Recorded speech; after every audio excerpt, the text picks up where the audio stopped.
The iPhone 16 Pro and iPhone 16 Pro Max are a big deal literally because they have larger displays at 6.3 inches and a whopping 6.9 inches. The latter is the largest display ever on an iPhone. But they are also a pretty big deal because of all the other upgrades Apple is packing into this year's Pro models.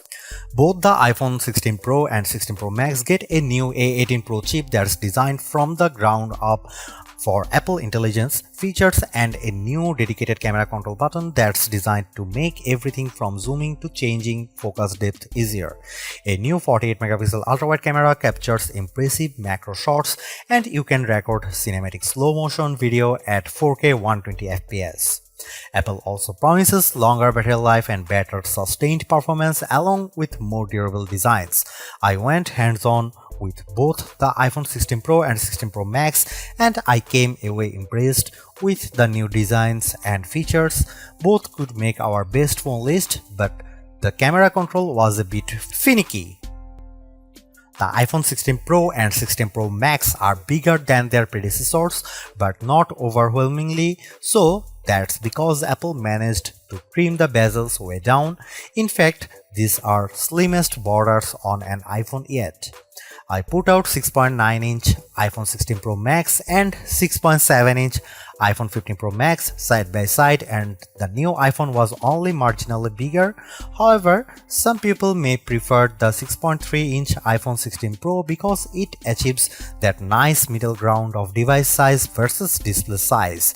And it's not much heavier. We are talking the difference between 7.8 ounces for last year's Pro Max versus and 8 ounces for iPhone 16 Pro Max. Meanwhile, at a shade over 7 ounces, the iPhone 16 Pro is just 0.4 ounces heavier than its predecessor.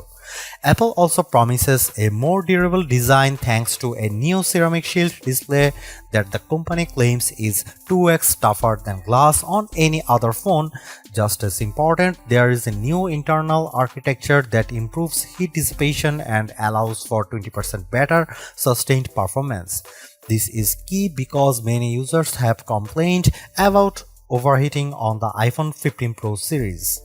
You still get a titanium frame on the iPhone 16 Pro, but there is a new desert titanium color which I think is a bit more peace than gold.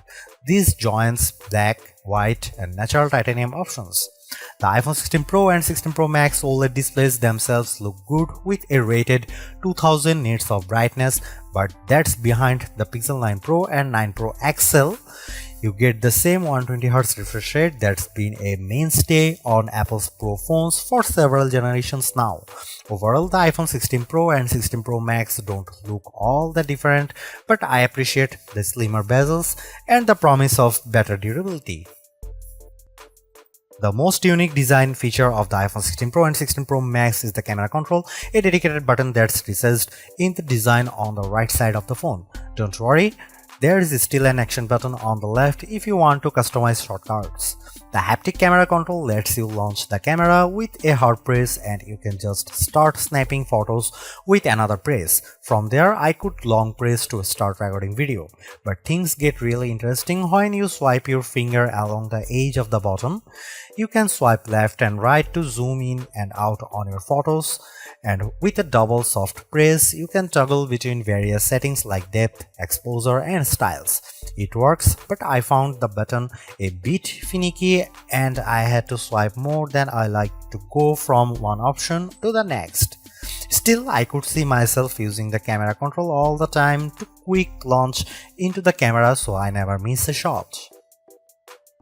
The iPhone 16 Pro and 16 Pro Max both promises longer battery life than the previous models. We are talking 22 and 29 hours of streaming video respectively compared to 20 and 25 hours for the iPhone 15 Pro and Pro Max. Apple says that this is due to various factors including the efficiency of the A18 Pro chip and larger batteries. The Galaxy S24 Ultra and Google Pixel 9 Pro XL both impressed in our battery testing, so we'll have to see if the new iPhones make our best phone battery life list. Unfortunately, Apple is giving us the same 25-watt charging speeds, which is a bummer given that the best Android phones offer faster charging. The iPhone 16 Pro and 16 Pro Max both look like solid upgrades, but the iPhone 16 Pro could be the better value.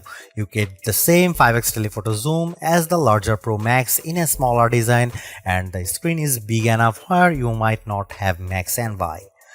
I personally prefer a larger screen and the longest battery life, so I would probably go for the iPhone 16 Pro Max, but if you are on a tighter budget, go regular Pro. Stay tuned for our full rated review.